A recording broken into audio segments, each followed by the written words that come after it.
Welcome to the 66th episode of the New Ventures podcast. I am your host, Sanjoy Sanyal, the founder of Regain Paradise, a boutique climate finance firm and a visiting fellow at the Cambridge Judge Business School.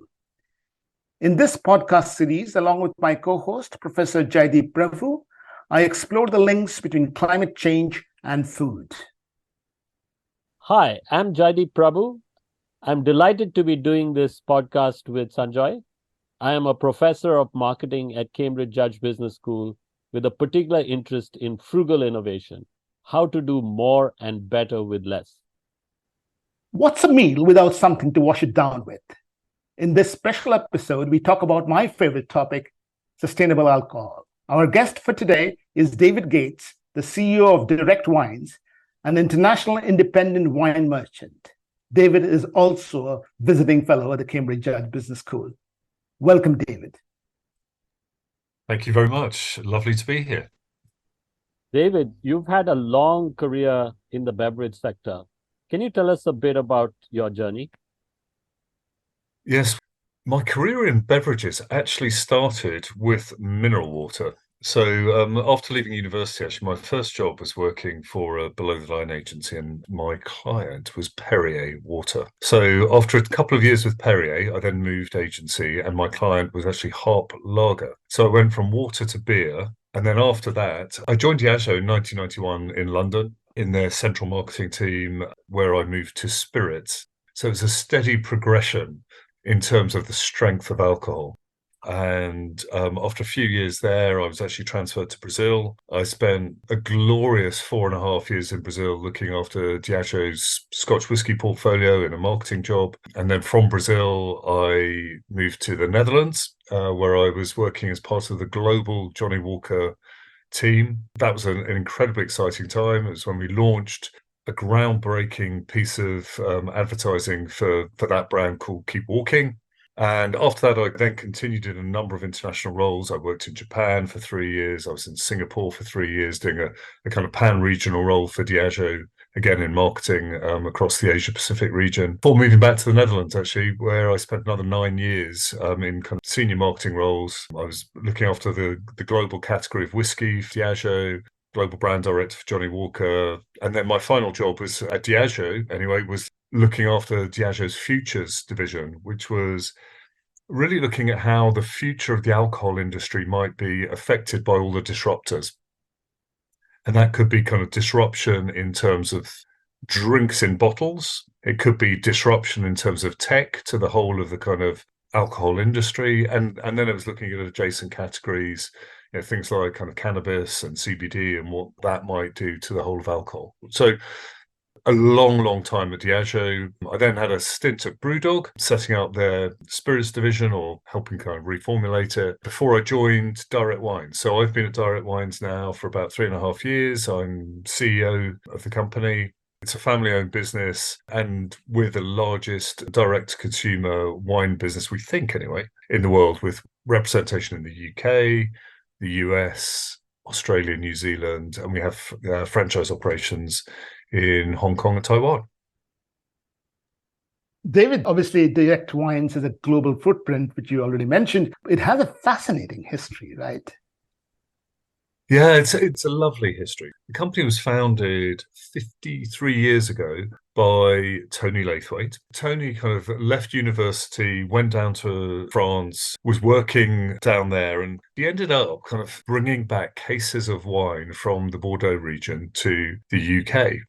Around that time, there was quite a lot of falsification kind of going on in terms of people bottling bulk wine from Spain, probably from parts of France, but passing it off as Bordeaux. And Tony was kind of outraged by that, and he was bringing legitimate product and selling it by the case. And through kind of word of mouth, he began to build a small business. He then wrote a letter to the Sunday Times editor, Harold Evans, about this kind of the dodgy dealings that were going on in parts of the wine trade at that time. And that letter extraordinarily kind of got published. And then there was this huge influx of letters to Tony saying, well, if you're bringing in this wine and it's legitimate and I can trust you, I'd like to buy from you as well. And that was the kind of start of the creation of the Sunday Times Wine Club, which is kind of one of the brands we still have today, 50 years on.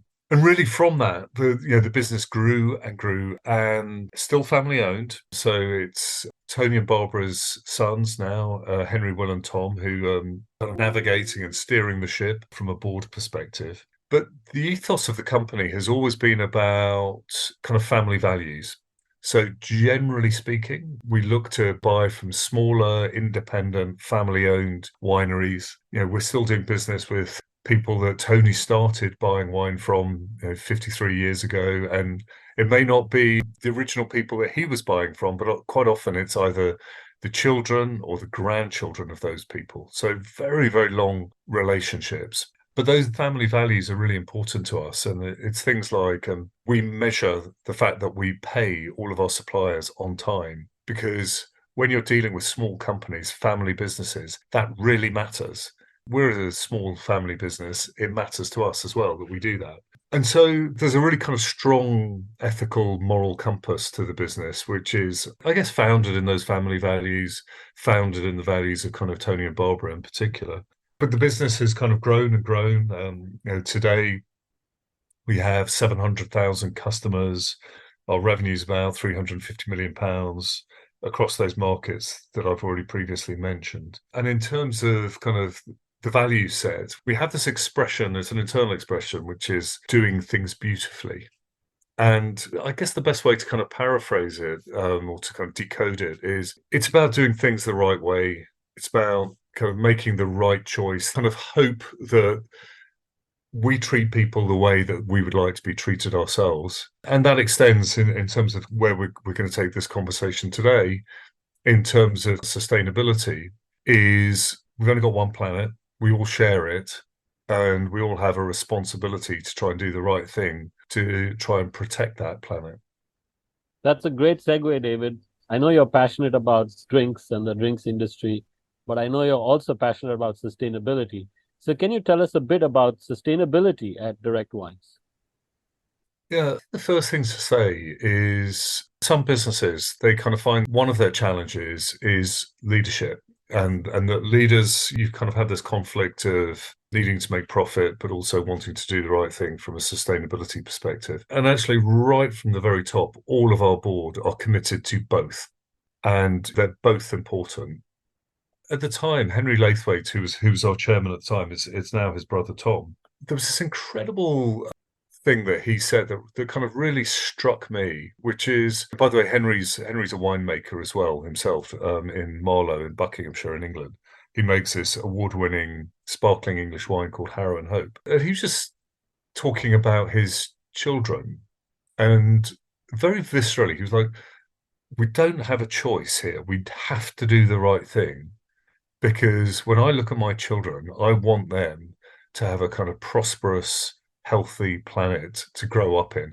And I'm sure we'll all have seen or read words like that, but it was kind of like visceral, it was real, it's meaningful. And so actually, I think that commitment from our shareholders, particularly Henry, Will and Tom, to sustainability is really important, because it means that when there are choices, and there are, about whether you pay X or Y, because quite often still at the moment, taking the kind of sustainable option may end up kind of costing you a little bit more, or it may be harder, or it may be more challenging. But actually having that kind of real commitment from the top, and I share that commitment, I think creates a platform for everybody else. And it's a very, very clear piece of communication to everybody else about how we want to operate. So I think there's a piece around kind of setting the tone from the top and really leading. But then for us, we've got a 5-point plan. Summarizing it, the first one is to emit less carbon. So we've set ourselves a target that by 2030 we want to halve our emissions, our carbon emissions for 1, 2, and 3A scopes, because that feels meaningful but real and achievable. So that's part one: emit less. The second one is to store carbon. The third one is to protect the vineyards, so kind of being really kind of specific about protecting the vineyards that both we own, but also from the people that we're buying from. Fourthly, to rescue biodiversity. And lastly, Fifthly, is to actually create great climate leaders within our own business. That might feel small, but for us, we thought it was really important to kind of train our staff. We've run group-wide action-based educational initiatives to create kind of awareness of sustainability and the role that everybody can play. Because to a certain extent, there are things that we can do as kind of business leaders within this sphere, but actually having everybody understand the role that they can play also felt important.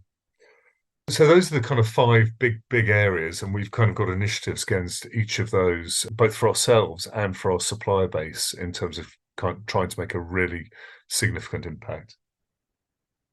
Obviously, we will understand these initiatives in detail during the course of this conversation. But one thing that I wanted to start off is, to the millions of wine lovers across the world, people are worried about the impact of climate change on the wine industry. Are you already seeing anything?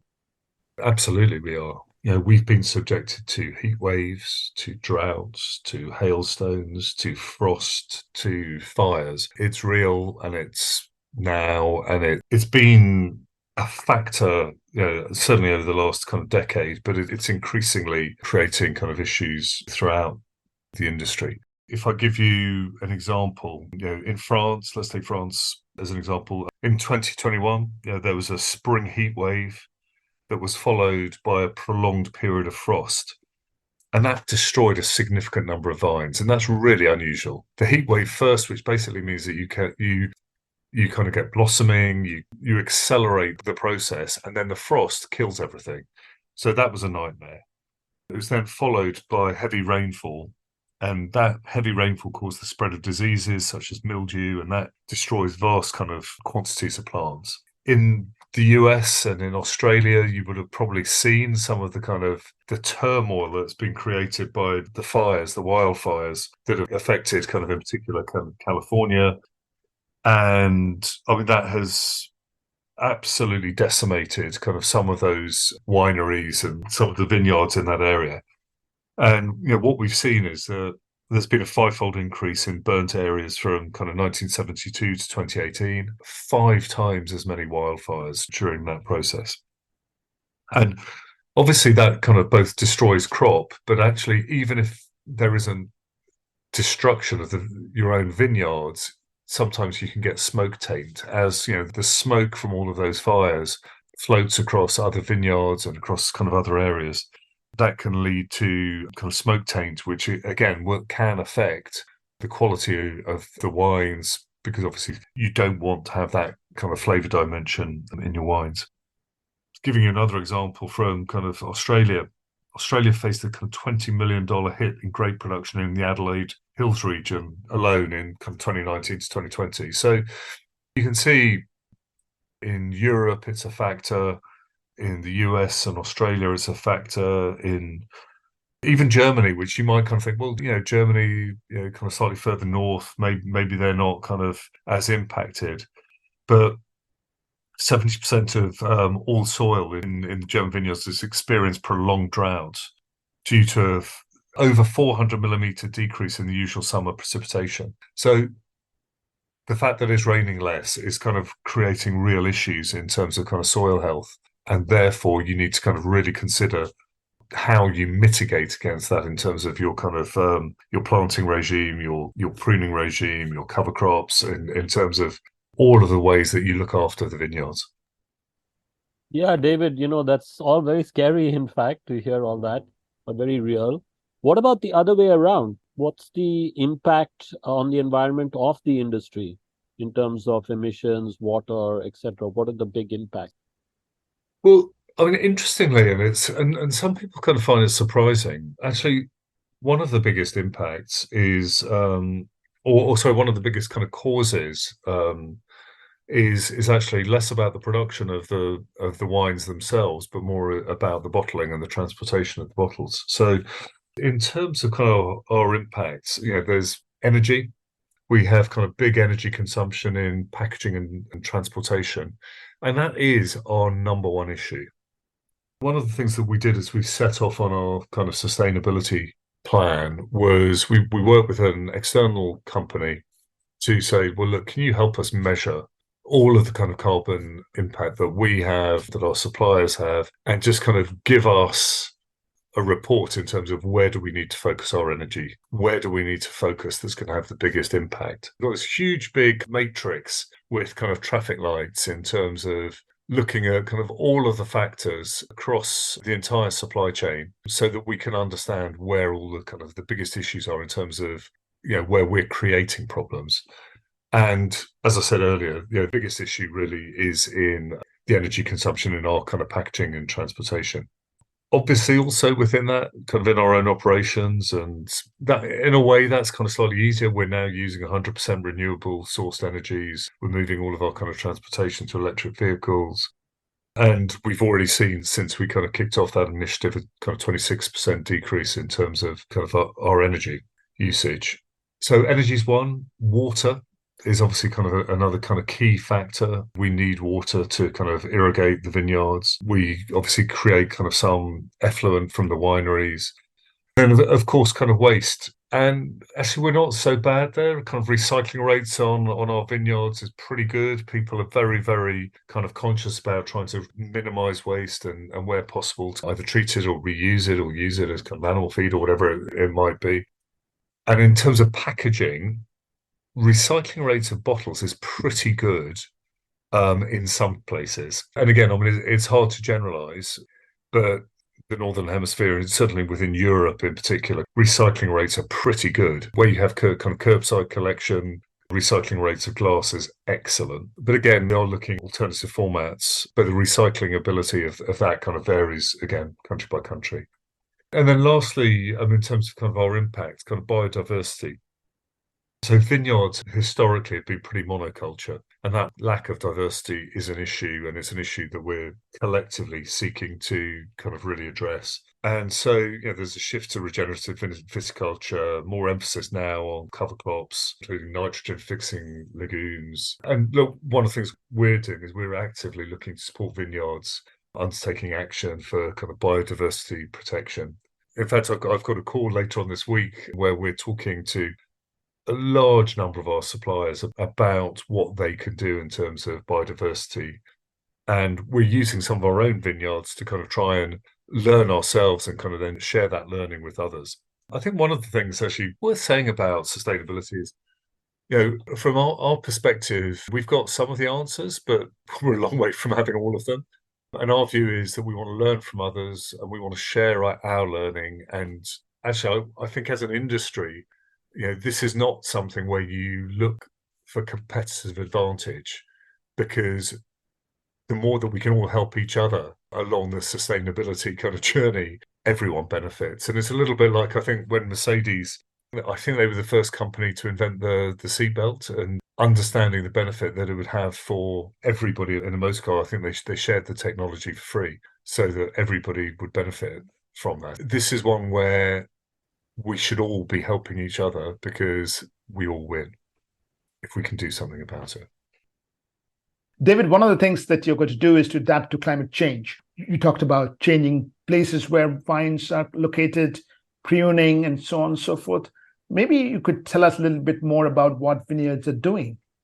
Yeah, of course. Yeah, there are many, many ways in which people are having to adapt. So why don't we go back to France as an example? So kind of France historically has been bound by pretty strict regulations on kind of grape varieties that you could grow there.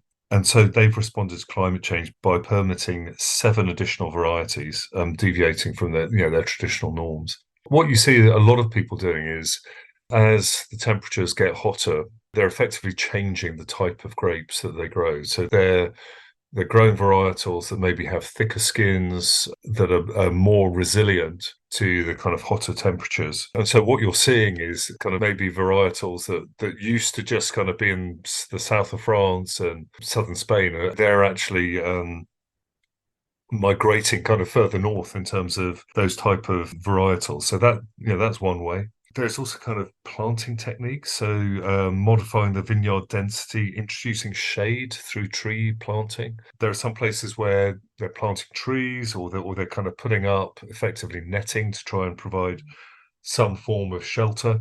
Treating and reusing wastewater would be another way. Genetically modifying crops with higher tolerance thresholds is something else that's kind of going on.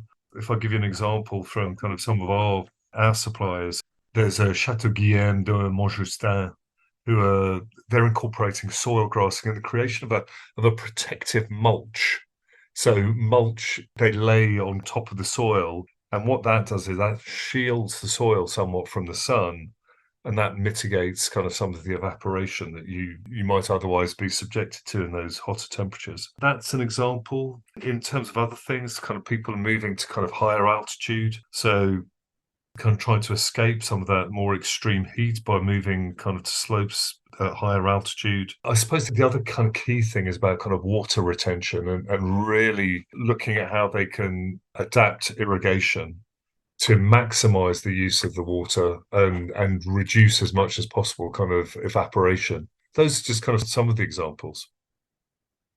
David, you touched on some of this before, but I wonder if you could go into a bit more detail about your emission reduction strategies and mitigation. Can you tell us about the various steps you've taken on that front?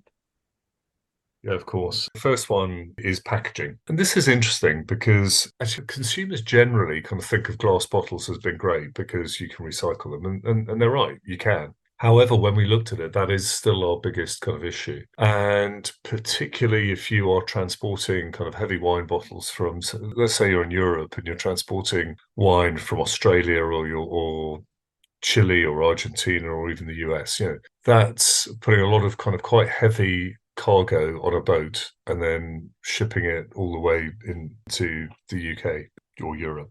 For us, what we're doing with that is, the first thing that we're doing is actually just trying to reduce the amount of bottles that we ship over. So what we're doing is we are increasing the amount of bulk wine that we ship. So we ship it in bulk and then we bottle locally. And we've already doubled the amount of wine that we're shipping in bulk from those kind of faraway countries. The second thing we're doing is looking to reduce the weight of those bottles. So the average bottle weight in the sector is about 550 grams for a 750 milliliter bottle of still wine. We're committed to reducing our average bottle to 420 grams. That makes a difference. We're also innovating. There's this amazing piece of innovation that we're really excited about. It's called, the wine is called Without.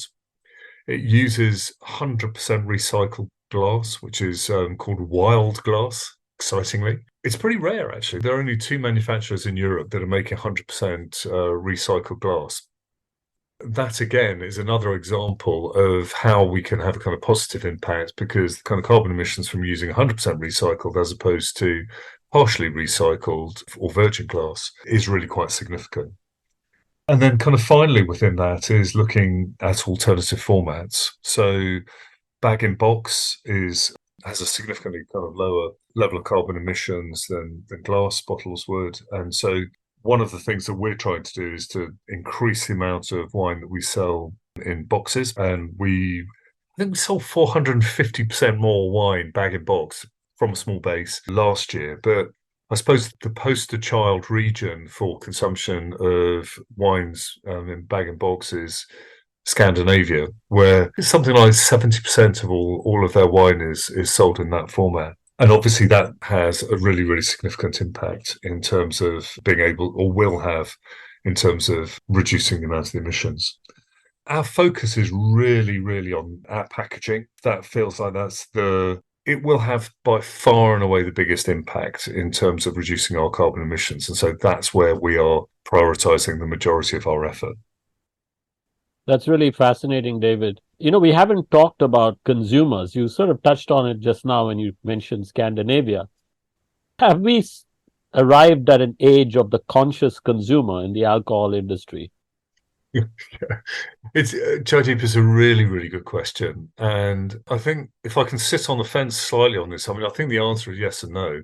So there are a lot of consumers who care so passionately that they will make choices on the basis of sustainability. Is it organic? Is it, what's the format? But actually, certainly in our customer base is slightly older. It's kind of generally kind of over 35 plus. And in the research that we've done with those consumer groups, yes, they do really care about the environment, they care about sustainability, but actually when they're having a drink at the end of the day, they don't really want to be reminded about existential threats. I mean, certainly in the research that we've done is that if you lead with sustainability as your primary message in kind of marketing communication, it's a lot less effective than if you lead with something that talks about the quality of the product, the history and the heritage and of the winemaking and the winemaker's story, and then you close with the sustainability kind of angle or the sustainability story behind it.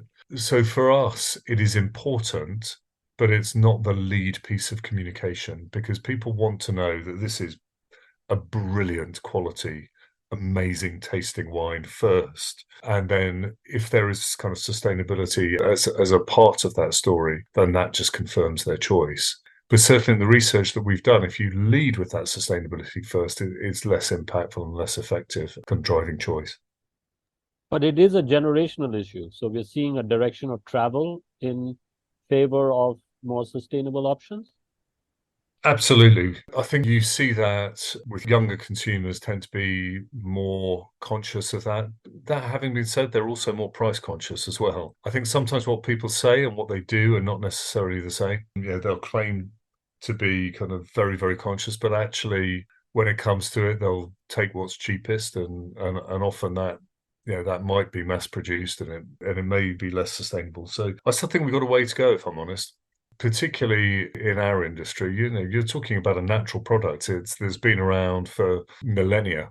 I think from a kind of perception perspective, it's not seen as kind of being one of the primary industries that's kind of causing problems because you look at kind of oil and gas and you look at industries that are clearly kind of churning out kind of pollutants into the atmosphere, and then you look at our industry and you look at kind of these beautiful green bushes kind of and grapes on vines. And so generally speaking, I think there is less awareness, less consciousness in the drinks category than you might have in other more industrialized industries. But David, to be truly sustainable, shouldn't we be all drinking local? Well, I think in some places, and certainly in terms of wine, actually, that is what people do. If you go to, for example, Piemonte in kind of northern Italy, and you happen to be drinking wine from Tuscany, they would think that that was a heresy. Going beyond kind of 20 miles of your own area, it kind of feels like something that you wouldn't need to do or want to do. Actually, in wine producing countries, actually, they are very localized. Australia, for us, about 85% of the wines that we sell in Australia are Australian wine. So they are pretty local consumption. But for those of us, I'm speaking to you today from Cambridge in England, and the quality of English sparkling wine is excellent now and getting better all the time. But actually, if you want to drink really good red wine, you're going to want to bring it from, Piemonte, as I've just talked about, or Burgundy or Bordeaux. Or you don't necessarily have the luxury to do that. The other thing, I suppose, that we would say is part of the joy of life is about the variety of taste, the variety of flavors, and being able to taste these extraordinarily different wines from the different regions of the world. Let's look at it this way, if I may, Sanjoy. You can travel all around the world without getting on a plane by just deciding which particular type of wine you might put in your glass. And what a wonderful evening it will be. David, I want our audience to take away a few things. First of all, climate change is already affecting the wine industry. I think the important thing that you made about reducing emission, and the solution doesn't really lie in the energy consumption in your production process, but in your transportation and packaging process. So looking at the solution from analyzing the problem in the supply chain, I thought that was a really important point that you made. The other point that you made about water conservation, obviously water is a big input to the industry, but in the way you described it, the ways you're conserving water in the hotter temperatures is actually having, in what we call in climate world, a cross-cutting effect. That is, it helps both mitigation and adaptation. Obviously, in the final point that you made about that, in order to sell sustainability, which is important, you will have to lead with the messaging that it's a great product, it suits your lifestyle and suits your need. And by the way, it's also sustainable. those are really four important things that I'm taking away from this conversation. It's been wonderful. Excellent summary, Sanjoy, and thank you. I've enjoyed it as well. Do you have any questions for your host? Do you know, I think the one question I'm often faced with when I'm talking to people about this is it can feel quite gloomy, can't it? And it can feel like quite an insurmountable challenge at times. And I'm naturally a glass half full character, as you'd expect as somebody who's worked in the drinks industry most of their life. What gives you hope? That's a wonderful question to end on, David. Actually, I'm equally optimistic and positive. Like you, I believe in particularly our young people, which is why I asked you about the generational question. And sitting as I do in a university, I'm exposed to a lot of young people. Many of them are very, very passionate about climate change issues. They don't just pay it lip service. They put their money where their mouth is, in the sense that they pursue careers, they pick up skills, they start companies, or they work for companies where sustainability is an issue. We're seeing just how important sustainability is in the curriculum now. We bring it into practically every aspect of what we teach in a business school. And that demand is coming from our students as well as from our employers. So my feeling is that there is a lot of awareness about the nature of the problem, the enormity of the problem. There are increasingly toolkits and there's knowledge about what to do about it. And our students are working together sometimes to create new companies that will address these problems, to innovating, to come up with better solutions to these problems. So that's what gives me hope and a sense of optimism. That's fantastic. And you, Sanjoy? We had a guest, Sonali, who is an expert on the new food movement, alternative protein. She says it simply: innovation is hope. Yeah, that's lovely. I suppose throughout history, innovation has dealt with and helped us deal with some of those threats that felt existential at the time. And if people want to get in touch with you to learn about sustainability or to buy a bottle of wine, how should they? LinkedIn is probably the best. So I'm at David Gates on LinkedIn. You'll be able to find me there. And if you would like to buy wine from us in the UK or the US or Australia, New Zealand, look up Laithwaites. And if you do put that in your search engine, you'll be able to find us there. And with that, it's been wonderful hosting you, David. And for all of us at New Ventures Podcast, a Merry Christmas and a very Happy New Year.